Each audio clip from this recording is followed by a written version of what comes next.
নদিয়ার কৃষ্ণগঞ্জের পুটিখালী সীমান্ত থেকে 72 বোতল নিষিদ্ধ ফেন্সিডিল সহ আশরাফ আলী মোল্লা নামে এক পাচারকারীকে গ্রেফতার করল বিএসএফ এর 194 নম্বর ব্যাটালিয়নের জওয়ানরা। জানা যায়, গ্রেফতার হওয়া আশরাফ আলী মোল্লার বাড়ি ক্যানিং এর বাংলাদেশি বন্ধুর সঙ্গে পুটিখালী সীমান্তে দেখা করে নিষিদ্ধ ফেন্সিডিলের বোতলগুলি পাচার করতে গেলে বিএসএফ জওয়ানদের কাছে ধরা পড়ে যায়, কিন্তু তার বন্ধু বাংলাদেশে পালিয়ে যায়। এরপর আশরাফ আলী মোল্লাকে 72টি ফেন্সিডিল বোতল সহ কৃষ্ণগঞ্জ থানায় নিয়ে আসে।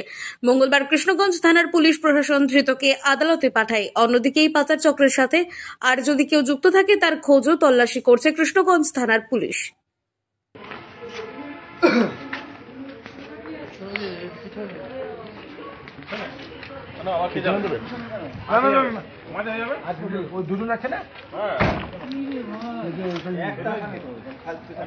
নদিয়া থেকে মাধব দেবনাথের রিপোর্ট, আনন্দ বার্তা।